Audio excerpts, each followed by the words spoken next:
Hyderabad old సిటీలో rowdy షీటర్ల ఆగడాలపై స్పెషల్ డ్రైవ్ నిర్వహించారు సౌత్ జోన్ పోలీసులు. దానికి సంబంధించిన బ్రేకింగ్ న్యూస్ చూస్తున్నాం. 60 మంది పోలీసులతో స్పెషల్ డ్రైవ్ చేపట్టామన్నారు సౌత్ జోన్ డీసీపీ. స్పెషల్ డ్రైవ్లో మారణాయుధాలు, ఆస్తుల డాక్యుమెంట్స్ స్వాధీనం చేసుకున్నారు. రౌడీ షీటర్ జాఫర్ పైల్వాన్, సయ్యద్ పైల్వాన్, సులేమాన్ పైల్వాన్ ఇళ్లలో పోలీసులు సోదాలు చేశారు.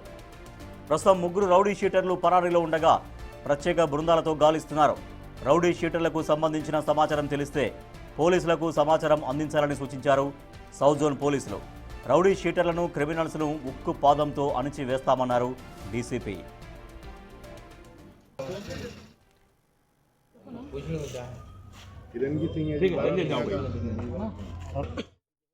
జఫర్ పహల్వాన్ ఒక పిల్లలు ఎవరైతే ఉమర్ బిన్ జాబ్రీ, అలీ బిన్ జాబ్రీ ఎవరు ఆయనతో పాటు వాళ్ళ టీం మొత్తం మీద 12 మంది ఈ కాన్స్పిరసీ చేసి ఈ నెల 3వ తారీఖు నైటు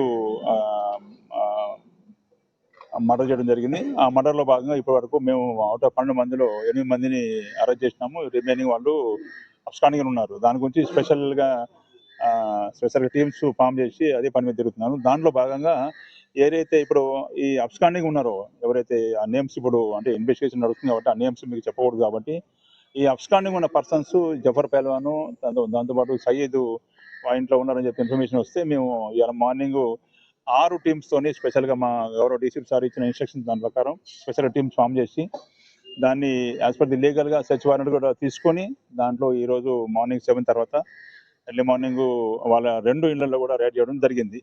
దాంట్లో మేము రైడ్ చేసిన టైంలో జఫర్ పహల్వాన్ కానీ తర్వాత సయ్యద్ రౌడీ షీటర్ కానీ ఇంట్లో లేరు. వాళ్ళ ఫ్యామిలీస్ ఉన్నారు. వాళ్ళ ఫ్యామిలీస్తోని మా లేడీ ఆఫీసర్స్ కూడా మంచిగా సిస్టమేటిక్గా మాట్లాడి క్లియర్గా ఎక్స్ప్లెయిన్ చేసినారు ఏ సందర్భంగా మేము రైడ్ చేసినామని చెప్పి, ఈ సందర్భంగా రైడ్ చేసినామని చెప్పి క్లియర్గా వాళ్ళకి ఎక్స్ప్లెయిన్ చేసి ఇల్లు మొత్తం అన్నీ సెట్ చేసిన సందర్భంగా ఇప్పుడు ఇంతకుముందు మీరు చూసినటువంటి ఈ మారణాయుధాలు ఏది కత్తులు తలవార్లు అని దొరికినవి ఈ పాయింట్ ఆఫ్ వ్యూలో 100% మేము అంటే ఇవన్నీ కూడా ఆర్మ్స్ యాక్ట్కు 100% ఫిట్ అవుతాయి. యాక్చువల్ ఏంటంటే ఈ ఆర్మ్స్ ఏదైతే వెపన్స్ ఈ నైఫ్స్ తలవార్లు పెట్టుకోవడం అనేది చట్ట ప్రకారం నేరం. సో ఆ పాయింట్ ఆఫ్ వ్యూలో 100% మేము లీగల్ ఒపీనియన్ తీసుకుని 100% మేము లీగల్గా ప్రొసీడ్ అవుతాము. దాంతోపాటుగా కొన్ని ఇంపార్టెంట్ డాక్యుమెంట్స్ కూడా దొరికినట్టు మాకు మా వీడియోగ్రాఫ్లో క్లియర్ కనబడతాను. అది కూడా వెరిఫై చేసుకొని ఒకరికి రియల్గా క్లారిటీగా ఉంటే మళ్ళీ వాపస్ వాళ్ళకి ఇచ్చేస్తాం. అది ఆ పాయింట్ ఆఫ్ వ్యూ ఏంటంటే అసలు యాక్చువల్గా అది జెన్యూన్ కాదా అని చెప్పని వాళ్ళని పిలిపించేసి వాళ్ళతో కూడా వాళ్ళ స్టేట్మెంట్ రికార్డ్ చేసి అవును సార్ మాయ అంటే మాత్రం వాళ్ళకి ఒకవేళ మాయ కాదు మా దగ్గర నుంచి బలవంతంగా తీసుకున్నారంటే మాత్రం ఖచ్చితంగా మళ్ళీ దాని మీద కూడా యాక్ట్ తీసుకోవడం జరుగుతుంది. సో ఇప్పుడు ఏదైతే ఇప్పుడు మేము ఉద్దేశంతో మేము రైడ్ చేసినామో వాళ్ళు పారిపోయినారో వాళ్ళ మీద కూడా స్పెషల్గా టీమ్స్ ఫామ్ చేసినాము. దాంట్లో భాగంగా మీకు ఎప్పటికప్పుడు మీకు అప్డేట్ చేస్తూ ఉంటాం. మీ అందరికీ తెలుసు